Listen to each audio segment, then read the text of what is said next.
Massive. ZDF is now confirming in a new TV report the massive Bitcoin explosion and explains exactly why the Bitcoin price has to keep rising, why there's an increasing demand, why more and more people are jumping on the Bitcoin bandwagon, and why Bitcoin is winning here. Okay, they might not go that far, but at least they're explaining here very, very soberly what the advantages of Bitcoin are. We're checking out this TD segment because I've often loved to rant about those TD folks who are really pushing Bitcoin into a corner, doing a terrible job of reporting, throwing out one lame argument after another, from climate change sinners to somehow linking it to criminals, saying Bitcoin has no value and there's nothing behind it, and blah blah blah. But no, ZDF is now reporting very, very positively about Bitcoin. In the Kid Show logo. Are they already preparing the little folks for Bitcoin, for the Bitcoin bull run? There are also one or two criticisms that definitely need to be mentioned here. But feel free to check it out for yourself.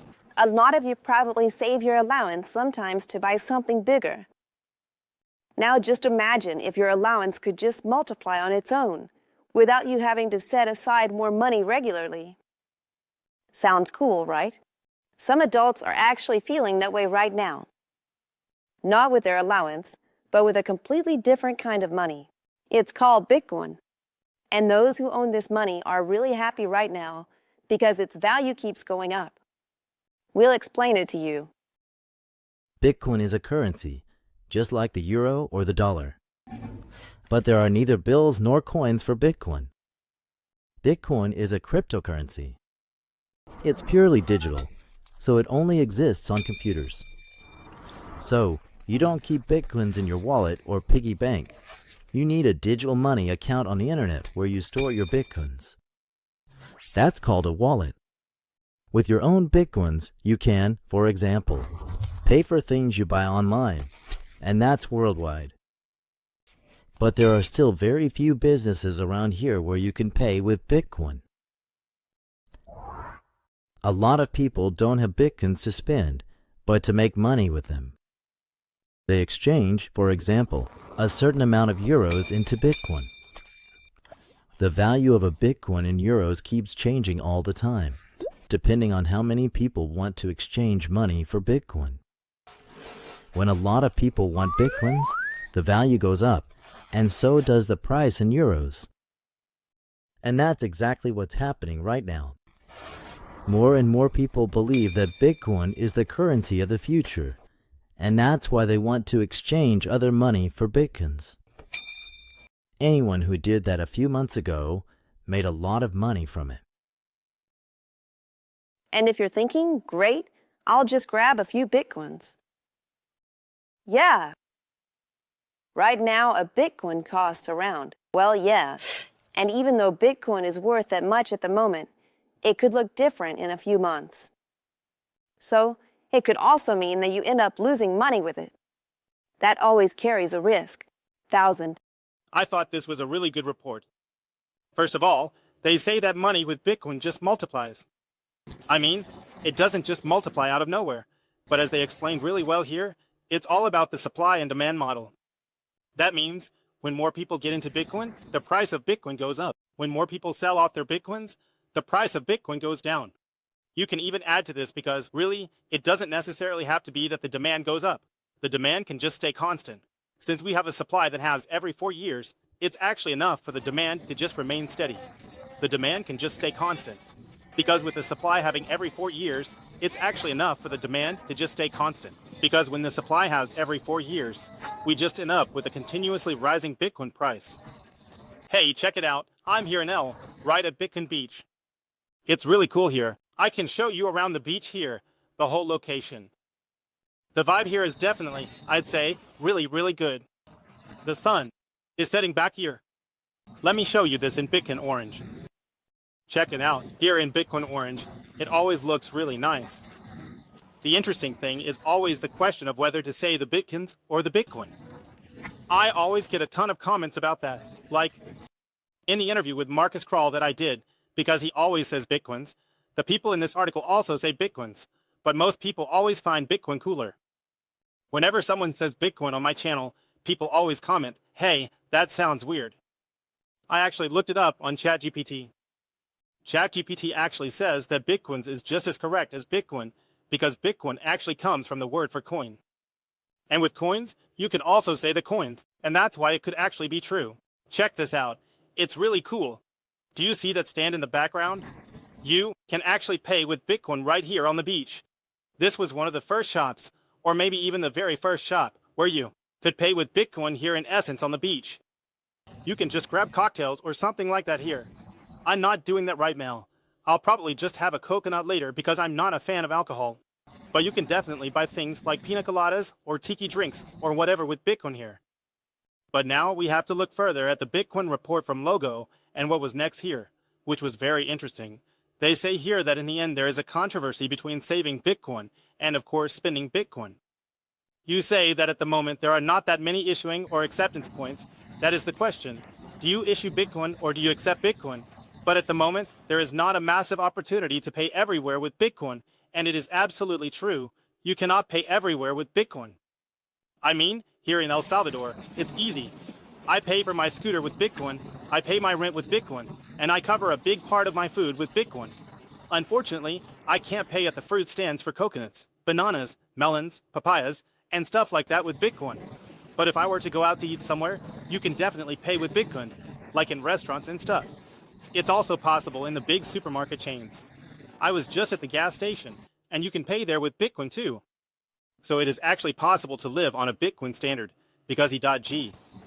It's easier for me to spend Bitcoin here than to use a bank card. Spending Bitcoin is hassle-free. Back to the report. Bitcoin's price is rising due to supply and demand, and belief in its future as a global payment medium. Of course, that's complicated. 2001, if I just spend Bitcoin, then I'm much better off here, and for me it's easy to spend Bitcoin, because I also have Bitcoin income, and from that point of view it's relatively easy here. But we have to go back to the report, which was somewhat critical here, that is to say, in principle, you could say it was a very positive report, but what was somewhat critical was that they then said that the Bitcoin price is naturally rising due to supply and demand, but also due to the belief that Bitcoin will one day become a global payment medium or that Bitcoin acceptance will continue to rise. And I really think that's a misconception or a mistake because most people who buy Bitcoin aren't doing it because they believe they'll be able to pay with Bitcoin everywhere someday. There might be a few out there, but most people really see Bitcoin as the superior store of value. So, we have a store of value here that has better properties than gold, better properties than real estate, and better properties than stocks. This means that we definitely have the superior value store used here. And if other big asset managers, like BlackRock or even nation states want to adopt a Bitcoin reserve strategy, and if they all start getting into Bitcoin, then a lot of speculators will jump on the bandwagon too. You know, the ones who are just riding the FOMO wave, saying, okay, hey, BlackRock is buying Bitcoin, the US is buying Bitcoin, Donald Trump is buying Bitcoin, Eric Trump is buying Bitcoin, they're all buying Bitcoin, so I want to buy Bitcoin too. I want to be part of this. And I also think that projects like the one here in El Salvador are still pretty rare, where you can pay with Bitcoin everywhere. It's definitely growing, and I'm really supporting it. It's awesome. I also like to spend Bitcoin. I enjoy buying it back again. But the idea that you can pay with Bitcoin everywhere globally, we're probably still a long way from that. But the nice thing about Bitcoin is that even if it never becomes a widely accepted payment method, we still have the best store of value of all time. And just that alone makes Bitcoin very, very valuable. Look, I'm here at the beach right now, and I'm walking towards the caves. Let me show you the caves of El Salvador. You can really just chill out in the caves right here on the beach. That's really, really epic. I'll take you along with me. Hold on a second. Let me show you this. I'm gonna turn the camera around. Let me know in the comments if you want more insights like this from El Salvador, showing you what everything looks like, or if you'd rather just a static videos where I explain how Bitcoin works in a still image. But I also think it's awesome to go on a tour with you guys and check out the caves of El Salvador. Look, it's already really deep here. I'm already in the water up to my feet. I gotta be careful now. I don't want to fall in here. Hold on a second, I need to turn off the camera for a bit. I'm realizing that I can't really go any further with the camera. It's getting too dangerous for me now, because it's really deep here. So look, you can see there are some caves back there. Let me scroll in there. You can actually walk through the caves here. That's really cool. It always depends a bit on how deep the water is here. If I didn't have a camera with me, I could easily walk through here. But with the camera, it's definitely a bit trickier. I gotta climb back up this hill, so I can get back on the rock, out of the water. So there's just a ton of action you can do here. somehow go to waterfalls, go to volcanoes. You can even climb around here on the beach. 2001. Let's see. Watch out. Watch out. Don't let it get too deep here. And the waves too. It was really crazy. Exactly. And then there was another topic that they brought up. And they said that the Bitcoin price is now somehow at. The report was 3 days ago where the little Bitcoin tip was. Not 3 days ago, but 2 days ago, or maybe just 1 day. I don't even know. No matter where the little Bitcoin tip was, they say here that Bitcoin is at. That would be really, really expensive. But what they forgot to mention is that you can also buy subunits of Bitcoin. You can buy small parts, they're called Satoshis. That means 1 Bitcoin is divisible into 100 million Satoshis. And the Satoshis are like the pennies to the dollar. Just the subunit here. And you can start with $10. You can start with $50. You can start with $100. I don't even know what the minimum fee is for 21 Bitcoin to basically get Bitcoin. Oh, look here, hello. Yeah, there are really, really friendly people here, I have to say, in El Salvador. Even if, let's say, you don't speak perfect Spanish here, or anything, you can still communicate with them using, let's say, ChatGPT. I've now figured out ChatGPT.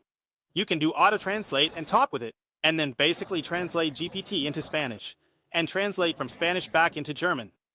But even with my basic Spanish, you can get pretty far. What I definitely wanted to say is, I'm not really sure how much you need to put in to buy Bitcoin here, but I think it's around 50 euros or something like that. With 50 euros, you're definitely in the game. Not 500 euros or anything like that. That means you can start here with very, very small amounts. And it's different from real estate, where you first need to have a down payment of $1,000 or something like 20 euros. It's just really, really awesome here with Bitcoin. They also talk about risks. That Bitcoin obviously has risks too, sure. Like any investment, Bitcoin has its own risks, but I would say the bigger risk is not having any Bitcoin at all. I need to climb down here for a second. Just a moment. Here we go down this way. It's not too bad. Alright, let me flip the camera again. So the bigger risk here is basically not having any Bitcoin at all. You can basically see Bitcoin as a kind of security, like insurance, for when something happens globally, like, I don't know, a global war breaks out, the world explodes, yeah, okay, then Bitcoin doesn't help much either. But for example, frozen account, Bitcoin helps stay outside banks and fight inflation. Try 21 Bitcoin to buy easily. If you're critical of the government, your account just gets frozen, and you might even get a house search. It's not quite that simple, of course, but with Bitcoin, you have something that's outside of the banking system. And even if you just want to protect yourself against inflation, it's already something really, really valuable. So, big recommendation, check out 21 Bitcoin. I'll put a code down below where you can easily buy Bitcoin at 21 Bitcoin. Probably the easiest way to buy Bitcoin in Europe. Absolutely recommend it. You can get up to 20% off the fees when buying Bitcoin with the code Bitcoin Hotel. Let me know if I should make more videos like this, where I can show you a bit about the country. I can show you some waterfalls, and I can also show you the cities and what all is out there. See you, take care, peace out.